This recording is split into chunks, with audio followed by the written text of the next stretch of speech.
నమస్కారం సాక్ష్యం న్యూస్ కి స్వాగతం. హెడ్లైన్ చూద్దాం. కేసీఆర్ కారు తోకానికి వెళ్ళింది, తిరిగి రాదు. ముఖ్యమంత్రి రేవంత్. జనసేనకు కామన్ సింబల్ గా గాజు గ్లాసు. ఏపీలో మే 1 నుంచి 5వ తేదీ వరకు పెన్షన్ల పంపిణీ. రేపటి నుంచి తెలంగాణలో తమిళిసై ఎన్నికల ప్రచారం. బీఆర్ఎస్ కారు కార్ఖానాకు పోయిందని, తుక్కు కింద అమ్ముడుపోయిన ఆ కారు ఇక తిరిగి రాదని సీఎం రేవంత్ రెడ్డి అన్నారు. కేసీఆర్ ఇప్పుడు బస్సు వేసుకుని కొంగజపం చేస్తున్నారని విమర్శించారు. తిక్కలోడు తిరునాళ్ళకు పోతే ఎక్కేందుకు దిగేందుకు సమయం సరిపోయిందన్నట్లుంది కేసీఆర్ పరిస్థితి. కేసీఆర్ కారు తోకానికి వెళ్ళింది, ఇక తిరిగి రాదు. ఉద్యోగం ఊడిందనే కేసీఆర్ బస్సు యాత్ర పేరుతో కొంగజపం చేస్తున్నారు. ఆయన నమ్మితే లట్టుక్కున మింగేస్తారు, జాగ్రత్త. ఈ కొంగ కోటేస్తే పరోక్షంగా బీజేపీకి ఓటు వేసినట్లే అని అన్నారు.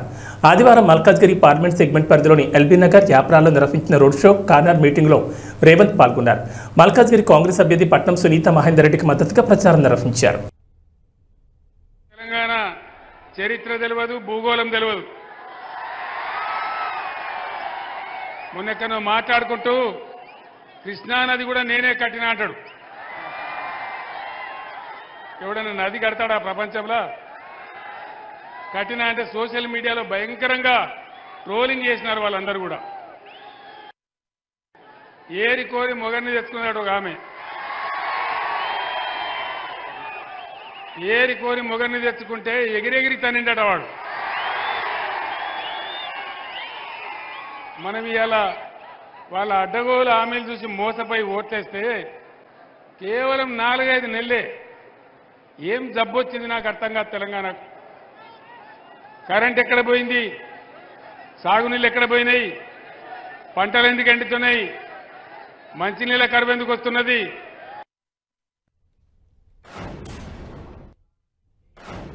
నా ఒక్క ఓటుతో కరోనా సంక్షోభ సమయంలో నాకు స్వనిధి మద్దతు లభించింది. ఇప్పుడు నేను వేసే ఓటుతో ప్రతి సంక్షోభంలో సహాయం లభిస్తుంది. ఇది మన మోదీ గ్యారంటీ. మరి నా గ్యారంటీ? మరోసారి కమలం పువ్వుకు ఓటేద్దాం, బీజేపీని గెలిపిద్దాం. ఏపీలో ఎన్నికల రోజు సమీపిస్తున్న తరుణంలో జనసేన పార్టీకి ఎన్నికల సంఘం శుభవార్త చెప్పింది. జనసేన పార్టీకి ఫ్రీ సింబల్గా ఉన్న గాజు గ్లాస్ గుర్తును కేటాయించింది. జనసేనకు గాజు గ్లాస్ గుర్తు కేటాయింపై ఈసీ నుంచి ఇప్పటికే జనసేనకు సమాచారం వచ్చింది.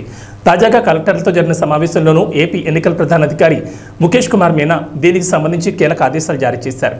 ఎన్నికల్లో జనసేన సింబల్గా గాజు గ్లాస్ గుర్తు కేటాయించాలని కలెక్టర్లకు సూచించారు.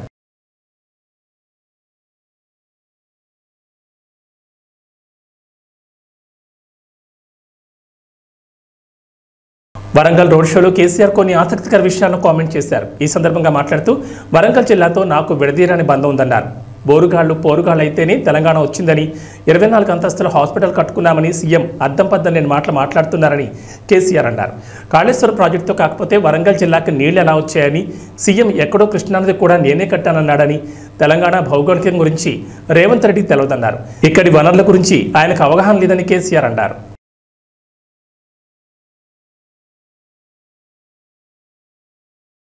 ఏపీలో పెన్షనర్లకు గుడ్ న్యూస్. ఈ మండే ఎండల్లో పింఛన్ల కోసం మీరు సచివాలయాలకు వెళ్లాల్సిన అవసరం లేదు. అవును, లబ్ధిదారుల బ్యాంక్ ఖాతాల్లో పెన్షన్ నగదు జమ చేయాలని ప్రభుత్వం నిర్ణయించింది. ఇక బ్యాంక్ అకౌంట్ లేని వారికి, దివ్యాంగులకు, ఆరోగ్య సమస్యలు ఉన్న వారికి ఇంటి వద్దకు వచ్చి పింఛన్లు ఇవ్వనున్నారు. వీరికి మే 1 నుంచి 5వ తేదీలోపు ఇళ్లకొచ్చి సచివాలయ ఉద్యోగులు పింఛన్లు ఇస్తారు.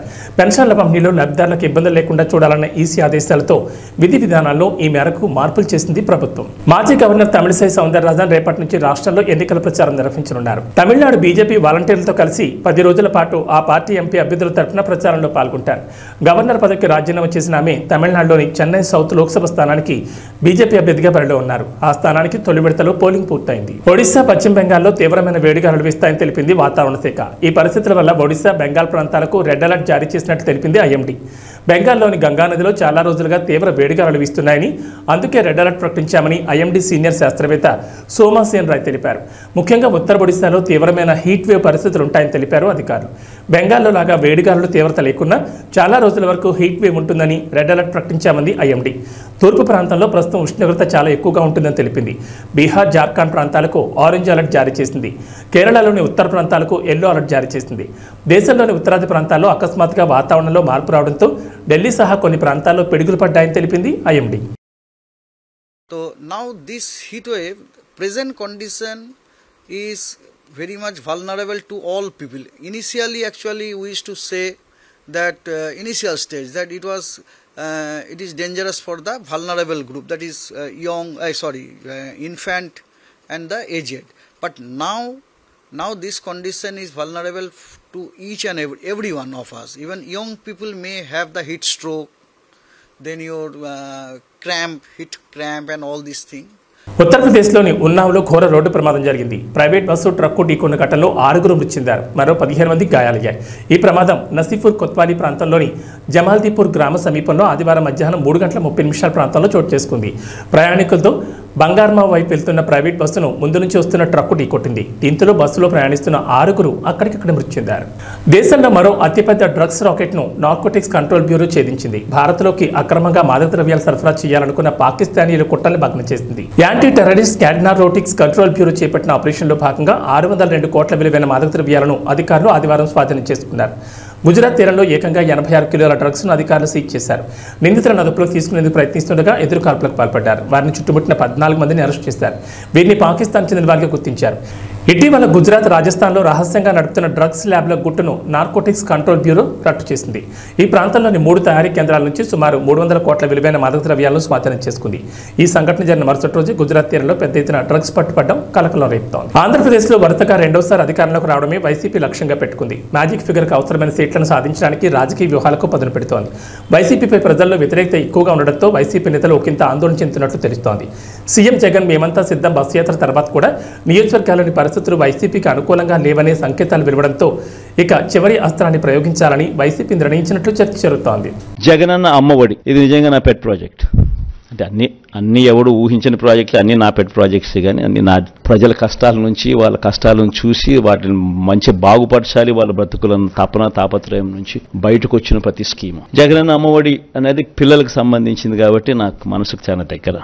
ఇది ఇంతకుముందు 15,000 రూపాయలు ఉండేది అమ్మఒడి. 13,000 అక్క చెల్లెమ్మల చేతికి నేరుగా ఇచ్చే పరిస్థితి. మరో 2,000 వాళ్ళ స్కూలు బాగోగుల కోసం SMF, TMF, school maintenance fund, toilet maintenance fund కింద తల్లులకే ప్రశ్నించి హక్కు కల్పిస్తూ వాళ్ళ గవర్నమెంట్ బడుల స్కూల్స్ మెయింటెనెన్స్, టాయిలెట్ మెయింటెనెన్స్ కోసం 2,000 రూపాయలు వాళ్ళకు ప్రశ్నించి హక్కు కల్పిస్తూ వారి తరపున ఇచ్చే కార్యక్రమం. ఆ అమ్మఒడి 15,000 కాస్త 17,000కు పెంచుతా ఉన్నాం. తల్లి చేతికి నేరుగా 15,000 వస్తుంది. ఆ తర్వాత ఆ పిల్లలు వెళ్ళే గవర్నమెంట్ బడులు, ఆ స్కూల్స్లో ఉన్న టాయిలెట్ మెయింటెనెన్స్ కోసము, ఆ స్కూల్స్ మెయింటెనెన్స్ కోసము మరో 2,000 రూపాయలు ఆ తల్లి పేరుతో తల్లికి ప్రశ్నించి హక్కు కల్పిస్తూ మరో 2,000 రూపాయలు దానికోసం కేటాయిస్తూ మొత్తానికి అమ్మఒడి 17,000 రూపాయలు చేస్తూ తల్లి చేతికి 15,000 ఇవ్వడం జరుగుతుంది. స్కూల్స్ మెయింటెనెన్స్, టాయిలెట్స్ మెయింటెనెన్స్ కోసం 2,000 ఇవ్వడం జరుగుతుంది. ఇంటి వద్ద పింఛన్లు ఇవ్వకుండా గత నెలలో 32 మంది పింఛన్దారులని ముఖ్యమంత్రి పొట్టన పెట్టుకున్నారని టీడీపీ అధినేత చంద్రబాబు నాయుడు ధ్వజమెత్తారు. రాజకీయ పిచ్చితో పేదల ప్రాణాలతో చెలగాటమాడొద్దని హితవు పలికారు. ఇలా ప్రాణాలు పోగొట్టుకున్న వారి ఆత్మలు ముఖ్యమంత్రిని భూస్థాపితం చేస్తాయని హెచ్చరించారు. ఆదివారం ఆయన కర్నూలు జిల్లా మంత్రాలయం నియోజకవర్గంలోని కౌతాళం, కోడుమూరు నియోజకవర్గంలోని గూడూరులో నిర్వహించిన ప్రజాకాలం బహిరంగ సభలో మాట్లాడారు. పింఛన్లను లబ్ధిదారులు ఇంటికి తీసుకెళ్లి అందించాలన్నారు. 200 పింఛన్ 2,000కు పెంచింది తానేనన్నారు. టీడీపీ అధికారంలోకి రాగానే పింఛన్ 4,000కు పెంచుతామని, పెంచిన మొత్తాన్ని ఈ ఏప్రిల్ నుంచి అమలు చేస్తామని పునరుద్ఘాటించారు. ఫామ్లో ఉన్న సన్ రైజర్స్ హైదరాబాద్ను మడత పెట్టేసిన రాయల్ ఛాలెంజర్స్ బెంగళూరు మరో అద్భుత ప్రదర్శనతో వరుసగా 2వ విజయం దక్కించుకుంది. గుజరాత్ టైటన్స్పై సమిష్టి ప్రదర్శన కనబర్చి మ్యాచ్ను దక్కించుకుంది. 24 బంతులు మిగిలి ఉండగానే 9 వికెట్ల తేడాతో ఆర్సీబీ విజయం సాధించిన పాయింట్ల పట్టికలో మాత్రం అట్టడుగును కొనసాగుతోంది. ఈ విజయంతో ఆడిన 10 మ్యాచ్ల్లో 3 విజయాలు సాధించింది. దమ్ముంటే తనపై చేసిన అవినీతి ఆరోపణలు నిరూపించాలని చింతలపూడి వైఎస్ఆర్సీపీ ఎమ్మెల్యే అభ్యర్థి విజయరాజ్ ఛాలెంజ్ చేశారు. తాను ఒక సంస్కారం ఉన్న వ్యక్తిని, టీడీపీ అభ్యర్థి సొంగ రోషన్ కుమార్ సంస్కారహీనుడని దుయ్యబట్టారు. ఎవరు ఎలాంటి వారో ప్రజలకు తెలుసని, అధిక మెజార్టీతో ప్రజలు తనను గెలిపిస్తారని ఆశాభావం వ్యక్తం చేశారు. ఎలక్షన్ నియమావళి ఏంటంటే ప్రత్యర్థిని అనవసరమైన పదాలతో దూషించకూడదు, ఆధారాలు ఉంటేనే మాట్లాడాలి. ఇది ఎలక్షన్ నియమావళి. కనీసం ఎలక్షన్ నియమావళి తెలియని సంస్కార హీనుడిని తెలుగుదేశం అభ్యర్థిగా పెట్టిన తెలుగుదేశం వాళ్ళని నేను క్వశ్చన్ చేస్తున్నా. ఇలాంటి వ్యక్తుల్ని మీరు ఎలా పార్టీలో పెట్టారు అనేది వాళ్ళ విజ్ఞతకే వదిలేస్తున్నా. ఇంకొక మాట, నన్ను అవినీతిపరుడు అన్నాడని అంటున్నారు కాబట్టి నేను దమ్ముంటే నా అవినీతిని నిరూపించమని ఛాలెంజ్ చేస్తున్నాను. కొన్ని వేల మందికి నేను సహాయం చేశాను. ఆటో డ్రైవర్లకు కానీ, డ్రైవింగ్ లైసెన్స్ లేని వాళ్ళకి కానీ కొన్ని వేల మందికి నేను నా డబ్బులతో లైసెన్స్ ఇప్పించే సహాయం చేశాను. నీవు నిజంగా దమ్ముంటే నా అవినీతి ఆరోపణల మీద దమ్ముంటే నువ్వు ముందుకొచ్చి దాన్ని నిరూపించమని నేను అతనికి ఛాలెంజ్ చేస్తున్నాను. అంతేకాదు కులాల మీద చిచ్చు పెట్టింది తెలుగుదేశం పార్టీ. డివైడ్ అండ్ రూల్ని తీసుకొచ్చింది తెలుగుదేశం పార్టీ. ఈ రోజు కూడా అనేక మీటింగుల్లో ఈ కులాల గొడవలు లేదా చిచ్చు పెట్టేది కూడా సోంగారు రోషన్ గారే. నేను ఏ రోజున ఇంతమంది ప్రెస్ మీట్లో నేను ఛాలెంజ్ చేసి చెప్తున్నాను, నేను ఏ రోజు కూడా నేను ఇలాంటి సబ్జెక్టు అన్ని కులాలని సమానంగా చూశాను తప్ప కులాల మధ్య చిచ్చు పెట్టే విధంగా నేను ఏ రోజు మాట్లాడలేదనేది మీ ప్రజలందరికీ తెలుసు, ప్రెస్ వాళ్ళందరికీ తెలుసు. అలాగే నేను నా ప్రత్యర్థి అయిన సోంగారు రోషన్ కుమార్ గారిని ఈ రోజు వరకు పల్లెత్తి నేను మాట్లాడలేదు. ఎందుకంటే నేను సంస్కారం తెలిసిన వ్యక్తిని. నేను నా ప్రత్యర్థిని నేను సమాన హోదాతో ఒక గొప్ప గౌరవంతోనే చూస్తాను తప్ప విద్యత తప్పి సంస్కారహీనంగా పైగా ఈ ఎలక్షన్ నియమావళిని ఉల్లంఘించి నేను ఎప్పుడూ ఏ రోజు తోలనాడలేదు, ఆరోపించలేదు. ఇంకొక మాట చెప్తున్నాను, సింహం సింగిల్గానే వెళ్తుంది, కుక్కలు చాలా మొరుగుతాయి. ఈరోజు అతను పాపం నేను మదపటేనుగు వెళ్తున్నప్పుడు కూడా కుక్కలు అనేక మొదుగుతాయి. నేను ఒక మదపటేనుగుని, నేను ఒక సింహాన్ని. నా యొక్క నాకు వచ్చే కీర్తి ప్రతిష్టలు కానీ నాకు వచ్చే ప్రజల్లో వచ్చే స్పందనలు కానీ అని వారవలేక ఇలాంటి మాటలు మాట్లాడుతున్నాడు అనేది నేను అంటున్నాను. ఎందుకంటే నేను ఏ రోజు కూడా నా ప్రత్యర్థి గురించి పల్లెత్తు మాట్లాడలేదు. ఇది నా సంస్కారం. అతను సంస్కారహీనుడు కాబట్టి ఇలా మాట్లాడుతున్నాడు. నియోజకవర్గంలో గెలవలేకే కేసు వేసే పరిస్థితులు ఏంటో నాకు తెలియదు. అతనికి ఏ కేసును ఎలా వేశాడో అతను సమాధానం చెప్పుకోవాలి. అతను నిరపరాధి అయితే అతను సమాధానం చెప్పుకోవాలి. అంతేగాని నేను కేసు వేయించారని ప్రతిదానికి నన్ను టార్గెట్ చేసి మాట్లాడటం, అతను గెలవలేక ఓడిపోతున్నాడని భయంతో చేసే ఆరోపణలని నేను చెప్తున్నాను. సైకిల్కి గేర్లు ఎక్కడ ఉంటాయి? సైకిల్కి గేర్లు ఉండడం తగ్గదు. వారు ఆయనకి స్పీడ్ పెంచమారండి, మాకు సంతోషమే. ఆయన స్పీడ్ పెంచితేనే కదా మాకు కూడా తెలిసేది. ప్రత్యర్థి ఎంత గొప్పవాడైతే అంత బలంగా ఢీకొనాలని నేను చూస్తున్నా. ప్రత్యర్థి గొప్పవాడిని సమవుజ్జిని ఎన్నుకోవాలని నేను చూస్తున్నా. కానీ ప్రత్యర్థి దగ్గర దమ్ము లేదు, ధైర్యం లేదు, వాటమి భయంతో అతను ఈరోజు పిచ్చిగా మాట్లాడుతున్నాడని నాకు అర్థమైంది. ఏ రోజు నేను ఏ ప్రెస్ మీట్లో కూడా నా ప్రత్యర్థిని నేను దూషించలేదు. నా ప్రత్యర్థిని గౌరవిస్తాను. ఎందుకంటే సమవుజ్జితో పోటీ పడటం నా ధర్మం కాబట్టి నేను నా ప్రత్యర్థిని గౌరవిస్తాను. కానీ అతనే ఒక మతి భ్రమించి వాటమి భయంతో పిచ్చిగా మాట్లాడుతున్నాడని నాకు ఈరోజు అర్థమైంది. కాబట్టి అతని యొక్క విమర్శలు తిప్పుకొట్టాలి కాబట్టి నేను మాట్లాడుతున్నాను. ఇంకొకటి, ఎప్పుడు కూడా ఎవరైనా ప్రతిపక్షం వాళ్ళని కానీ లేదా ప్రత్యర్థిని కానీ ఇలా తోలనాడటం అనేది ఎలక్షన్ నియమావళికి విరుద్ధం. ఎలక్షన్ నియమావళి ప్రకారం ఎదుటి వ్యక్తులను గౌరవించాలి. ఇలా ఇంకొకసారి అతను మాట్లాడితే అతని మీద కేసు పెట్టి అతన్ని డిస్క్వాలిఫై చేయించేస్తానని మీ అందరి ముందు గట్టిగా చెప్తున్నాను. ఇలా పిచ్చిగా మాట్లాడటం కరెక్ట్ కాదు. ఇలా మాట్లాడకూడదు. అది సభ్యత కాదు, సంస్కారం కాదు, ఎలక్షన్ నియమావళి అంతకన్నా కాదు. ముందు ఆ పద్ధతులు నేర్చుకోమనండి, సంస్కారం తెలుసుకోమనండి, ఎలక్షన్ రూల్స్ని తెలుసుకోమనండి ఆ సోంగారు రోషన్ కుమార్ గారు. ఆ తర్వాత మాట్లాడమనండి. ఎన్టీఆర్ జిల్లా కొండూరు మండలం గంగిరెడ్డిపాలెం గ్రామంలో ఎన్నికల ప్రచారం ప్రారంభించారు. మైలవరం తెలుగుదేశం పార్టీ మహాకూటమి అభ్యర్థి ఎమ్మెల్యే వసంతకృష్ణ ప్రసాద్ విజయవాడ పార్లమెంట్ అభ్యర్థి కేసినేని శివనాథ్కి సైకిల్ గుర్తు ఓటుని ఓట్లు వేసి గెలిపించాలని విజ్ఞప్తి చేశారు. ఈ కార్యక్రమంలో బీజేపీ, జనసేన, తెలుగుదేశం పార్టీ సభ్యులు పాల్గొన్నారు.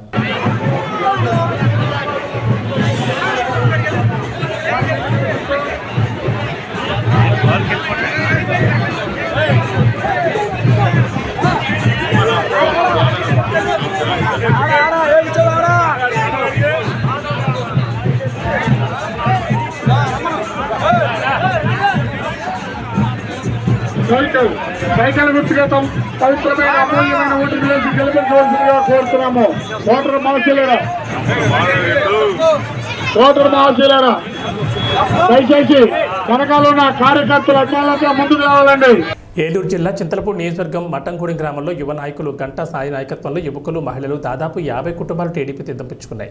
ఈ కార్యక్రమానికి ముఖ్య అతిథిగా ఉమ్మడి అభ్యర్థి సోంగారు రోషన్ కుమార్ హాజరయ్యారు. తెలుగుదేశం పార్టీ దిక్కుగా తెలుగుదేశం పార్టీ అభివృద్ధికి చిహ్నంగా భావించి ఈ పార్టీలో జాయిన్ అవడానికి వచ్చాడు. మరి అపదాసుడు మరీదాసు అనుచరులు మొత్తం వస్తారు.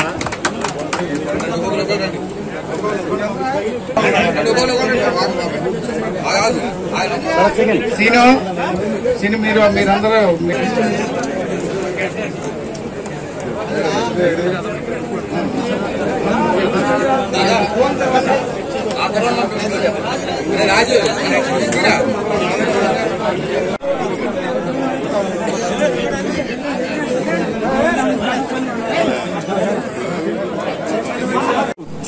చింతలపూడి నియోజకవర్గం లింగపాలెం మండలం మఠంగూడెంలో వైసీపీకి చెందిన దాదాపు 300 మంది తెలుగుదేశంలోకి చేరడం జరిగింది. ఈ యొక్క చేరికలు గంటా సాయి గారి ఆధ్వర్యంలో మరి పెద్ద ఎత్తున తెలుగుదేశంలోకి చేరికలు జరిగాయి. మరి దీంతో అర్థమవుతా ఉంది మఠంగూడెంలో వైసీపీ అంతా కూడా మటాష్ అయిపోయింది. ఇక్కడ వార్ వన్ సైడ్ అయిపోయింది తెలుగుదేశంకి. గంటా సాయి గారిని మేము ప్రేమతో వారిని ఆహ్వానించాము. అలాగే వారికి సముచితమైన స్థానం గౌరవం పార్టీలో ఇస్తాము. ఇక్కడ ఉన్న సమస్యలపై ఏదైనా ఉన్నా కూడా వారిని సంప్రదించవచ్చు. అలాగే తెలుగుదేశం జనసేన బీజేపీ ఉమ్మడి పార్టీ తరఫున మేము వారికి మఠంగూడెం గ్రామానికి ఎప్పుడు కూడా తోడుగా ఉంటామని చెప్పి మీడియా ముఖం ద్వారా నేను చెప్తున్నాను. అలాగే ప్రతి గ్రామంలో ప్రతి మండలంలో చేరికలు 1, 10 కాదు 100లో 1000లో చేరికలు తెలుగుదేశం జనసేన బీజేపీకి రావడం జరుగుతూ ఉంది. మరి ఎక్కడ చూసినా కూడా మార్పు మొదలైంది. నారా చంద్రబాబు నాయుడు గారు ఆంధ్రప్రదేశ్ ముఖ్యమంత్రిగా ప్రమాణ స్వీకారం చేయడం ఖాయం. అలాగే చింతలపూడి ఎమ్మెల్యే అభ్యర్థిగా నన్ను, ఏలూరు ఎంపీ అభ్యర్థిగా పుట్ట మహేష్ యాదవ్ గారిని భారీ మెజార్టీతో గెలిపిస్తామని ప్రజలు నిశ్చయంగా ఉన్నారు. అదే మాట అందరూ కూడా ఒకే కంఠంతో చెప్తున్నారు. మరొకసారి మఠంగూడెంలో ఇక్కడ జరిగిన చేరికలు ఎవరైతే తెలుగుదేశం పార్టీలోకి వచ్చారో వాళ్ళందరినీ కూడా కుటుంబ సభ్యులాగా మేము చూస్తామని చెప్పి మాటిస్తూ సెలవు తీసుకున్నాను. జై తెలుగుదేశం, జై జనసేన, జై బీజేపీ. ఇప్పుడు మఠంగూడెంలో వైసీపీ చింతలపూడి నియోజకవర్గ వైసీపీ అభ్యర్థి మఠంగూడెంలో పుట్టాను నేను, మఠంగూడెం నాది అని చెప్తున్నాడు. అలాంటి వైసీపీ అభ్యర్థి మఠంగూడెంలో పుట్టి బ్రేక్ ఇన్స్పెక్టర్ గా వర్క్ చేసి మఠంగూడెంలో ₹1 కూడా ఏ పేద వ్యక్తికి ఖర్చు పెట్టిన వ్యక్తి ఖమ్మం విజయరాజు. అట్లాంటి వ్యక్తి ఇవాళ వచ్చేసి మీ అందరికీ సేవ చేస్తాను, మీ అందరికి అది చేస్తాను, మీ అందరికి ఇది చేస్తానని చెప్తే వినడానికి ఇక్కడ చెవులో పూలు పెట్టుకున్నాము. మఠంగూడెం గ్రామ ప్రజలు చాలా తెలివిగల వాళ్ళు. ఈ మఠంగూడెం గ్రామ ప్రజలకి ఎవరికి ఓటేయాలి, ఎవరికి ఓటేయకూడదు అని అందరికీ తెలుసు. ఇవాళ పెద్ద ఎత్తున చేరికలు జరిగినాయి అంటే అదే కారణం. ఇంతవరకు విజయరాజు మఠంగూడెం అని చెప్తున్నాడు. విజయరాజు అనే అతను ఎట్లా ఉంటాడో, ముఖం ఎట్లా ఉంటుందో ఇక్కడ ఉన్న చాలా మంది గ్రామ ప్రజలకి తెలియదు. అట్లాంటిది ఇక్కడ మఠంగూడెం గ్రామం నాది అంటే ఇక్కడ ఏ సేవ చేయకుండా ఏమీ చేయకుండా వచ్చేసి ఇవాళ ఓట్లు వేసేయమంటే వేసేయడానికి మఠంగూడెం గ్రామ ప్రజలు సిద్ధంగా లేరని మీ అందరి ఈ మీడియా ముఖంగా తెలియజేస్తున్నాం. ఈ చేరికలు చాలా జరిగినాయి. రోషన్ కుమార్ గారు అత్యధిక మెజార్టీతో గెలుస్తారు. ఇంకోటి ఏంటంటే రోషన్ కుమార్ గారు కాదు, చంద్రబాబు నాయుడు గారి ప్రభుత్వం వచ్చేసింది. నిన్న వాళ్ళు ఇచ్చిన ఉడతల పట్టే మేనిఫెస్టో చూసిన తర్వాత అందరికి అర్థమైపోయింది, నిన్నే గెలిచిపోయింది, ప్రభుత్వం స్థాపించేస్తుంది. దాన్ని అందరూ నమ్ముతున్నాము. మీరు కూడా మీడియా ముఖంగా మాకు సపోర్ట్ చేస్తారని కోరుకుంటున్నాం. ఎన్నికల ప్రచారంలో భాగంగా పొన్నవరం గ్రామానికి వచ్చిన వైఎస్ఆర్ కాంగ్రెస్ పార్టీ అభ్యర్థి డాక్టర్ మొండితోక జగన్మోహన్ రావుకి గ్రామస్తులు అపూర్వ స్వాగతం పలికారు. ఫ్యాన్ గుర్తు కోటేసి గెలిపించారంటూ రోడ్ షోలో ప్రచార రథంపై నుంచి ప్రజలకు అభివాదాలు చేస్తూ ప్రతి ఒక్కరిని పలకరించారు.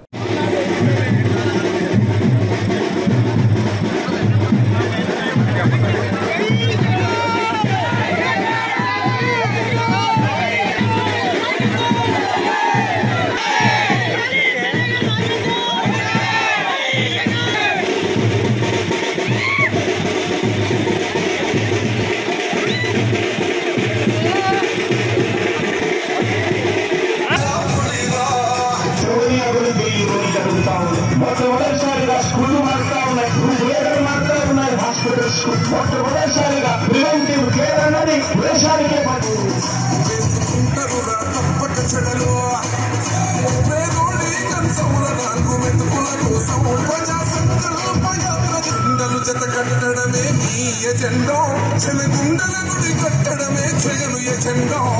బలిరా బలిరా బలిరా పులివెందులలో పుట్టిందా పులిరా, చిల కూర్చోవడమే నీ ఎజెండా. గన్నవరం మండలం మెట్లపల్లిలోని భారీగా గోవా మద్యాన్ని పోలీసులు స్వాధీనం చేసుకున్నారు.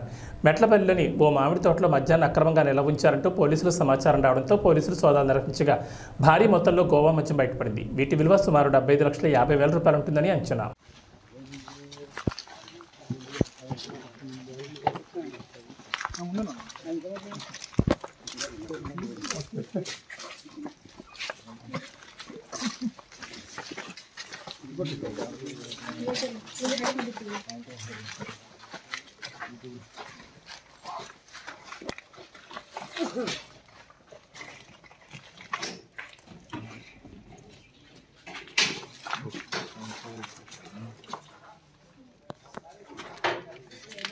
తెలుగు న్యూస్. రైల్వే కోడూరులో కాంగ్రెస్ పార్టీ సర్వసభ్య సమావేశం జరిగింది. ఈ కార్యక్రమానికి ముఖ్య అతిథిగా రాజంపేట పార్లమెంట్ అభ్యర్థి ఎస్కే బషీర్ పాల్గొన్నారు. ఈ సందర్భంగా మాట్లాడుతూ గోసారదేవి గెలుపుకు పిలిపించిన కాంగ్రెస్ పార్టీ నాయకులు రైతులను అన్ని విధాలా ఆదుకుంటామని హామీ ఇచ్చారు. 5 సంవత్సరాల్లో రైల్వే కోడూరు నియోజకవర్గానికి వైఎస్ఆర్సీపీ కాంగ్రెస్ పార్టీ చేసింది ఏమీ లేదని కాంగ్రెస్ పార్టీ రాజంపేట పార్లమెంట్ అభ్యర్థి ఎస్కే బషీర్ అన్నారు. యథార్థంగా మాట్లాడి యథార్థంగా పనులు చేసి ఓట్లు వేయించుకోండి, గెలిపించుకోండి. అప్పుడు చేయడం మీ సత్తా ఏందో, మా కాంగ్రెస్ సత్తా ఏందని ఈ సభాముఖంగా తెలియజేస్తున్నాను. రైల్వే కోడూరు మండల అధ్యక్షుడైన నేను డాక్టర్ సయ్యద్ అహ్మద్ మా యొక్క రైల్వే కోడూరు అభ్యర్థి గోశాల దేవి తరఫున మా యొక్క ఎంపీ పార్లమెంట్ అభ్యర్థులు శ్రీ ఎస్కే బాషిద్ గారి తరఫున ఒక మాట రైల్వే కోడూరు ప్రజలకు కానీ అన్నమయ్య జిల్లా ప్రజలకు కానీ తెలియజేస్తున్నాము. మా ఎంపీ గారిని గెలిపిస్తే ఈ యొక్క రైల్వే కోడూరు ప్రాంతం ఎంత సుభిక్షమైన ప్రాంతం అంటే ఎప్పుడైతే ప్రత్యేక హోదా కనుక మాకు వస్తే ఈ ప్రత్యేక హోదా ద్వారా మా ఎంపీ గారి యొక్క ఆధ్వర్యంలో మొత్తం రైల్వే కోడూరు ప్రాంతాన్ని ఒక వ్యవసాయ యొక్క పూర్తిగా ఫుడ్ ప్రాసెసింగ్ యూనిట్స్ కానీ ఇంకా ఈ వ్యవసాయానికి సంబంధించి ప్రతి ఒక్క దీని యొక్క మొత్తం రీసెర్చ్ సెంటర్గా మార్చి రైల్వే కోడూరును మార్చి ప్రజలకు ఇక్కడ ప్రతి ప్రజలకు ఉద్యోగాలు కల్పించి ప్రత్యేక హోదాలో ఏవేవైతే బెనిఫిట్స్ వస్తాయో అన్ని బెనిఫిట్స్ అన్నమయ్య జిల్లాకు వచ్చేలా మేము పాటుపడి పోరాడి మా యొక్క ఎంపీ గారి ద్వారా మేము చేస్తామని ప్రజలకు తెలియజేస్తున్నాము. భాగంగా ఈరోజు అన్నమయ్య జిల్లా రైల్వే కోట నియోజకవర్గంలో గోశాలదేవి కాంగ్రెస్ అభ్యర్థి పార్లమెంట్ సభ్యులు షేక్ బషీర్ గారికి సిపిఎం పార్టీగా మేము సంపూర్ణమైన మద్దతు ఇస్తున్నాం. రాష్ట్రంలో మేము 8 అసెంబ్లీ సీట్లలో సిపిఐలు అనేది అలయన్స్లో కుదిరింది కాబట్టి ఈ భాగంగా మేము కోడూరులో వాళ్ళ పొత్తులో భాగంగా వాళ్ళ కోసం మేము పనిచేస్తూ ఉన్నాం. మేము స్థానిక సమస్యలపైన అనేకమైనటువంటి ఉద్యమాలు చేశాం. కోడూరులో బైపాస్ రోడ్డు కావాలని, అదే వెరైటీస్ మిల్లులు 200 మూతపడిపోయి దాదాపు 30,000 మంది ప్రత్యక్ష పరోక్షంగా ఉపాధి కోల్పోయినారు. ఈ పాలకవర్గ తెలుగుదేశం కానీ వైసీపీ కానీ 2 పార్టీల మిల్లుల గురించి పట్టించుకోలేదు. ఆ మిల్లులు ఆత్మహత్య చేసుకునే పరిస్థితి ఉంది, ఉపాధి పోయింది. అదేవిధంగా ఈరోజు సబ్ రిజిస్టర్ ఆఫీస్ లేదు, వెంకటగిరికి రోడ్డు లేదు. అదేవిధంగా బ్యాక్ వాటర్ సమస్యలు తెస్తామన్నారు, ఇంతవరకు తేలేదు. అదేవిధంగా కోల్డ్ స్టోరేజ్ తెస్తామన్నారు, తెల్లది. అప్సా జ్యూస్ ఫ్యాక్టరీ మూతపడింది. ఆ పండ్లకు ప్రసిద్ధిగాంచిన అప్సా ఫ్యాక్టరీ దాన్ని విస్తృతపరిస్తే ఈ ప్రైవేట్ జ్యూస్ ఫ్యాక్టరీల వల్ల గవర్నమెంట్ దాన్ని మూత వేశారు. గతంలో రాజశేఖర్ 8 కోట్లు కేటాయించాడు లాస్ట్ మూమెంట్లో, కానీ దాన్ని మళ్ళీ తర్వాత వచ్చిన పాలకవర్గాలు ఎవరు దాన్ని అమలు చేయలేదు. కాబట్టి దాన్ని తెరిపించాలి. అదేవిధంగా ఇక్కడ చెరువులన్నీ కబ్జాకైనాయి, ప్రభుత్వ భూములు కబ్జాకైనాయి. పేదవాడికి తెలుగుదేశం ప్రభుత్వం కానీ వైసీపీ ప్రభుత్వం ఒక్క పేదవాడికి 1 ఎకరా భూమి ఇవ్వలేదు. ఈరోజు అసైన్మెంట్ జరపలేదు. జరిపితే ఒక లాస్ట్ మూమెంట్లో వాళ్ళకి అనుకూలంగా ఉన్నట్టు చేసుకున్నారు, ఎవరికి పేదవాడికి ఇవ్వలేదు. కాబట్టి అసైన్మెంట్లో పేదవాడికి అందరికీ భూమి దక్కాలి. భూమి కొనుగోలు పథకం దళితులకు ఉంటే దాన్ని తీసేశారు వీళ్ళు, ఈ వైసీపీ ప్రభుత్వం. సంక్షేమ పథకాలు అనేకమైన దూరం చేశారు ప్రజలకు అందుబాటులో లేకుండా. రెండోది ఈరోజు డంపింగ్ యార్డు వెంకటేశ్వర స్వామి గుడి కాడ దగ్గర వేశారు. అది ఎక్కడైనా మన టౌన్కి 10 కిలోమీటర్ దూరంలో డంపింగ్ యార్డ్ వేయాలి. కానీ అక్కడ చెత్త అంతా తీసుకుని అక్కడ వేసి కాల్చి టైర్లు కాల్చి మొత్తం పొగంతా అక్కడ వాలి పొల్యూషన్ కానీ తట్టుకోలేక ఎండల నుంచి పరుగులు తీస్తున్నారు గత 5 రోజుల నుంచి. ఈరోజు అనేక అధికారులు చెప్పినా పట్టించుకోలేదు. కాబట్టి వెంటనే అధికార పార్టీ వాళ్ళు దాన్ని సరి తీసుకొని దాన్ని అనంతరాజపేటలో దూరంగా ఏటికడ ఉన్నటువంటి దాంట్లో పరంపొక 20 ఎకరాల స్థలం ఉంది, దాంట్లో వేయాలి. కానీ ఇక్కడ ఎవరు కేటాయించారు. కాబట్టి దీనివల్ల పసిపిల్లలకు ఊపిరాటం లేదు. ఇప్పటికడ పరుగులు తీస్తున్నారు దాంట్లో. వెంటనే దీన్ని చర్య తీసుకోవాలని చెప్పి ప్రజల ప్రాణాలు కాపాడాలని మేము ఈ సందర్భంగా సిపిఎంగా డిమాండ్ చేస్తున్నాం. భవిష్యత్తులో వీళ్ళందరూ కలిసి పార్లమెంట్లో పంపించాలని, ఈరోజు ప్రజాస్వామ్యాన్ని కాపాడాలని చెప్పని కోరుతున్నాం. వ్యాక్సినేషన్కి అవినీతికి వ్యతిరేకంగా పోరాటం చేయాల్సింది సిపిఎం పార్టీ పోరాటం చేస్తుంది. స్థానిక సమస్యలపై రాజీలేట్ పోరాటం చేస్తుంది. కాబట్టి మేము సిపిఎం పార్టీ ఉద్యోగులు, కార్మికులు, హక్కులు వాళ్ళందరూ కూడా దళితులు, పేదలందరి కోసం పనిచేస్తుంది సిపిఎం పార్టీ. మేము ఈ కాంగ్రెస్ అభ్యర్థుల గెలుపు కోసం కృషి చేస్తామని సందర్భంగా తెలియజేస్తున్నాం.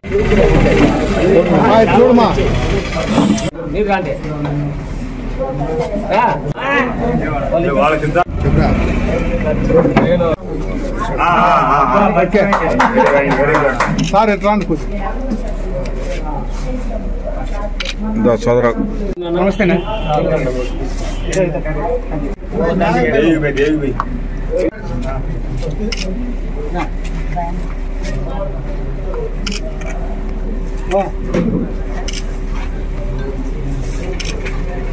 డోన్ నియోజకవర్గంలో టీడీపీ నాయకులు ఫ్యాక్షన్ రాజకీయాలు స్టార్ట్ చేస్తున్నారు. ప్రజలు అప్రమత్తంగా ఉండాలని, టీడీపీ వల్ల ఎవరికి రక్షణ లేకుండా పోయిందని, ప్రశాంతంగా ఉండాలని బొగ్గన రాజేంద్రనాథ్ రెడ్డి కోరారు. ఒక్కసారి గమనియండి, నేను వాళ్ళే పేపర్లో కొట్లాడుకుంటారు.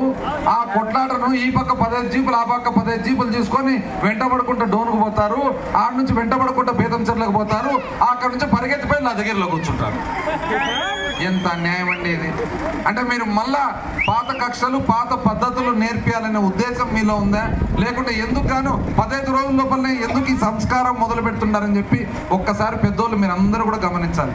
చాలా మంది ఇక్కడ వయసులో పెద్దోళ్ళు పూర్వకాలం కక్షలు ఎట్లున్నాయి, పూర్వకాలం కొట్లాటలు ఎట్లున్నాయి, పూర్వకాలం అస్తమానం పోలీస్ స్టేషన్ చుట్టూ తిరిగేదండి, పూర్వకాలం ఎట్లా జైళ్ళ చుట్టూ తిరిగినారు, పూర్వకాలం దెబ్బలు తేల్చుకొని ఆసుపత్రికి ఎట్లా పోయినారు, పూర్వకాలం ఎంతమంది ఇళ్లలో భర్తలను పోగొట్టుకొని ఈ పార్టీల వలన ముడమపులు ఇంట్లో ఉన్నారనేది చాలా మందికి తెలుసు. ఇంత జాగ్రత్తగా మన నియోజకవర్గాన్ని తీసుకొని వచ్చి కేవలం ప్రతి ఒక్క వ్యక్తి కులాలకు, మతాలకు అతీతంగా ప్రతి ఒక్కరు కూడా బాగుపడి, ప్రతి ఒక్కరు పిల్లలను బాగా చదివించుకొని, ప్రతి ఒక్కరు ఒక మంచి భవిష్యత్తు ఉండాలని చెప్పి మనం పోరాడుతూ ఉంటే, నిన్నగాక మొన్న 15 రోజుల కింద వచ్చి సొంత ఊరికి రోడ్ వేసుకలే కానీ వచ్చి కొట్టాటలు పెట్టడానికి తయారవుతున్నారు. మీరందరూ కూడా ఒక్కసారి జాగ్రత్తగా ఆలోచన చేసుకొని ఎవరు మంచి. ఈరోజు మీరు గమనియండి, చంద్రబాబు ప్రచారం అది బాగలేదు, ఇది బాగలేదు, అది బాగలేదు కాబట్టి నాకు ఓటేయండి అంటే, ఇది బాగలేదు, అది బాగలేదు కాబట్టి ఓటేయండి. ఇదే జగనన్న ప్రచారము మీ ఇంట్లో మంచి అని జరిగింటేనే నన్ను ఆశీర్వదించాను నేను అంటున్నాను. అది మొగోని మాట. కూడా ఒక్కసారి జాగ్రత్తగా ఆలోచన చేసుకొని గ్రామ నాయకులు కానీ, గ్రామంలో ఉండే పెద్దలు కానీ మీ గ్రామాల గురించి ఎంతో దీర్ఘంగా ఆలోచన చేసి ఒక ఆపుగా ఉండరు. కాబట్టి రాబోయే కాలంలో మీరు 2014లో 2019లో ఏ విధంగా అయితే మమ్మల్ని అందరినీ కూడా అభిమానంతో, ప్రేమతో ఆశీర్వదించినారో, ఈ తడవ కూడా మీరు అంతకంటే కూడా పెద్ద మెజారిటీతో మీరు ఖచ్చితంగా మమ్మల్ని ఆశీర్వదిస్తారని చెప్పి నేను సంపూర్ణ నమ్మకంతో మీ అందరినీ కూడా మరొకసారి ఫ్యాన్కుపై 2 ఓట్లు, ఎంపీకి బ్రహ్మానంద రెడ్డి గారికి, ఎమ్మెల్యేకు నన్ను మీరు ఆశీర్వదించాలని చెప్పి కోరుతూ సెలవు తీసుకుంటాను.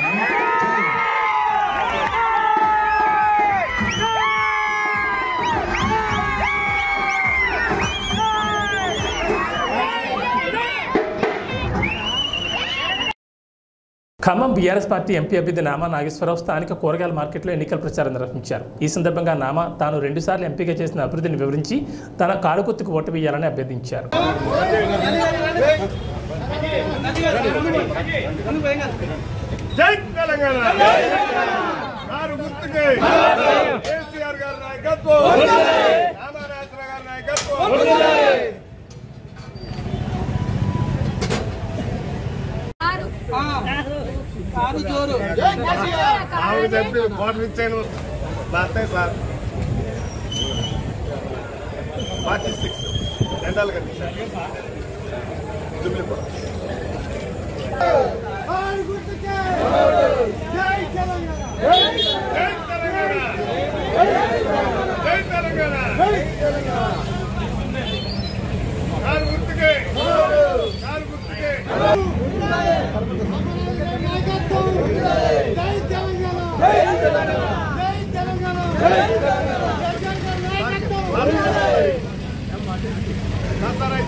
ఏబీ బులెటిన్ విశేషాలు. నమస్కారం.